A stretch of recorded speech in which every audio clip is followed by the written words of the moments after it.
Anthony Edwards went crazy against the Nuggets in Game 1, scoring a playoff career high and a franchise postseason record 43 points to help the Timberwolves take Game 1 from the defending champs 106-99. In Denver, Game 2 is tonight. Stephen A. and Kendrick Perkins had some high praise for Ant and the T-Wolves. Take a listen. I got Anthony Edwards and the Minnesota Timberwolves winning this series. I mean, I've seen enough. This brother he is so sensational, it's hard to put into words.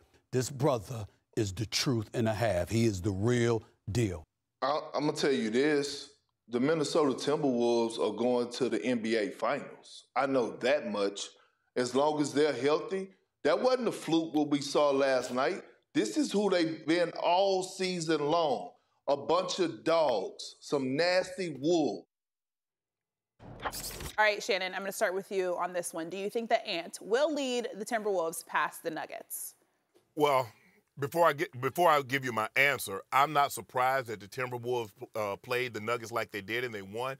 Stephen, if you go back and look at all the games last year, they were very, very close. And what got the Nuggets over the hump was their ability to close ball games in clutch situations. Last 5 minutes of the game within 5 points. And if you remember that game, I think Game 5 in which the Nuggets came back and won, Ant-Man went crazy in that game. And so he feels very, very confident. This team feels very confident that they can play the Nuggets. And I think what's happening is that the Nuggets keep getting off to those slow starts. And they were able to get off to those slow starts against the Lakers and come back and work their way back into the ball game. And even when they worked their way back into the ball game, Ant-Man had another gear that he could get to. All 30 and 40-point games aren't created equal because you can score 30 and not be impactful. And you look at Ant-Man, you can see he got 43 and they were impactful. Every run that the Nuggets had down the stretch, he suppressed it by himself.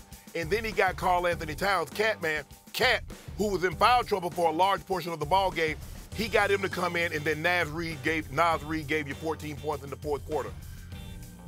I'm still going to stick with the Nuggets to win this game because I still think they're battle-tested and they know how to win close ball games, although Saturday was not an indication of who they really are.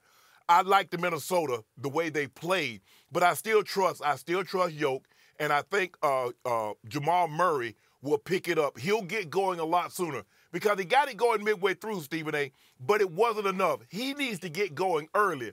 0 points in the first half. Jokic gave you what Jokic gave you. But I was surprised, Stephen A. It was a long time since I saw Nikola Jokic not have a double-double. And he was inefficient. So those big bodies bothered him. They started with Cat on him, and then you saw Gobert lurking to when he got past a Cat to be there to make him alter his shots. I'm still going to say it's going to be the Nuggets in 7, but they got their work cut out for them. I don't blame you for that, Shannon. I just don't agree with you at this particular moment in time based off of what I'm seeing. I recognize the trepidation is valid, the apprehension is valid, but I'm just of the mindset that Minnesota's going to win this series. I got to be honest with you. I'm not going to go so far as saying they're going to the finals, even though I think there's a pretty good chance that they're doing it, but I want to see the Dallas-Oklahoma City series unfold before I'm willing to make that proclamation in Denver. The reigning defending NBA champions are something to get through before we're going to go that route. Here's where I would tell you why. I think Minnesota needs to be favored.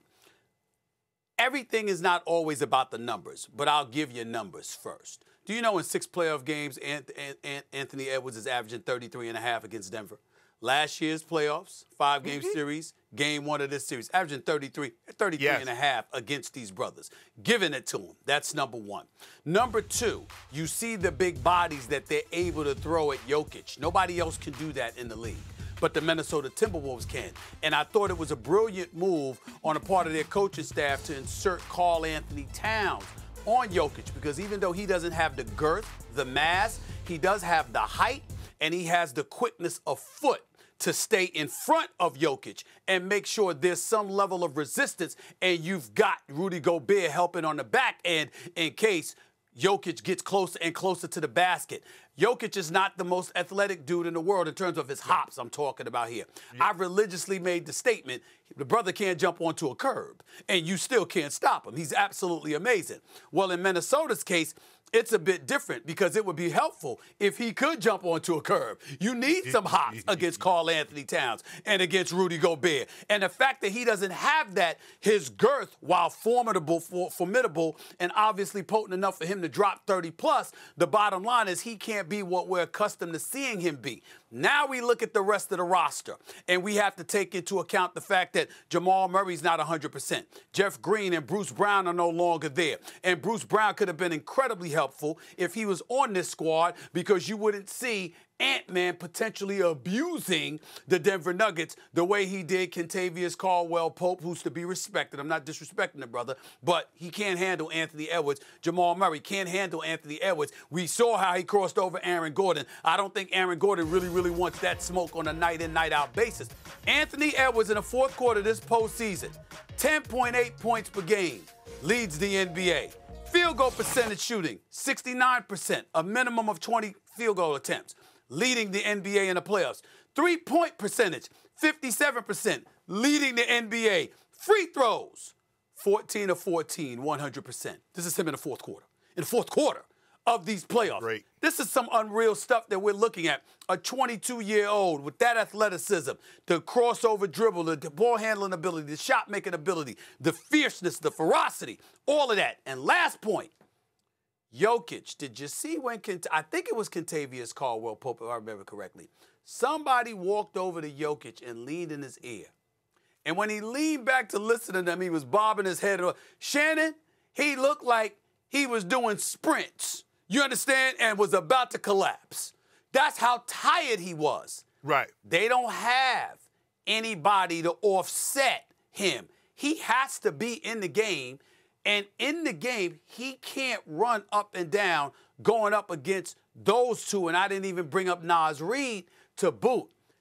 Denver is in some trouble. Make no mistake about it. I think Minnesota is going to win this series.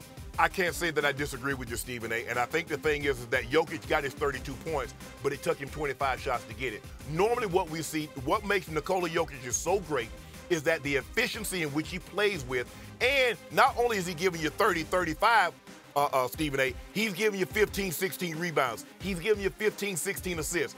If you can keep Nikola Jokic to 32 points, let him say he gets 30 points. We don't have to give him, let's say he's in his 30, but it's taking him 25, 27, 30 shots to get that.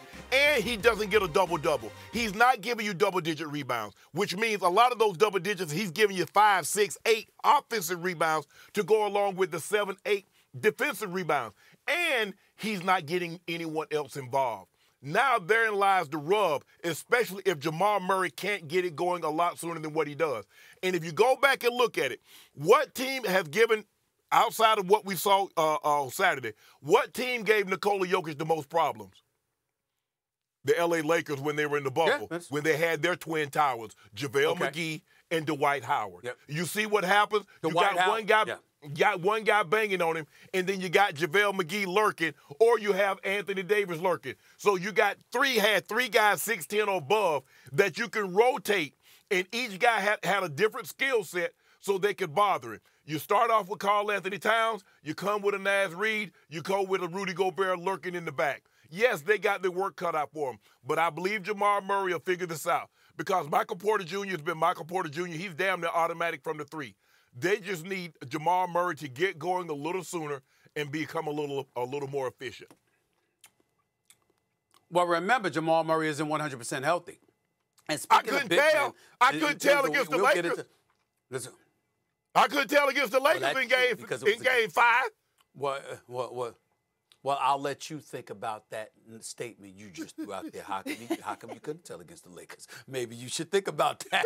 You understand what I'm saying? You just told on yourself. You just told on yourself with your damn Lakers, Shay. That's what you did, okay? And by the way, since you brought up the big men, the Dwight Howards of the world, the Marcus Cousins of the world, maybe some of these teams need some girth, some big bodies, particularly come postseason time to be able to bang. Don't tell me them brothers don't belong in the NBA. I don't blame Dwight Howard for being on social media talking about Lakers bring bring me back or whatever. They could have used some additional big body help, especially since you didn't have Vanderbilt. Personally,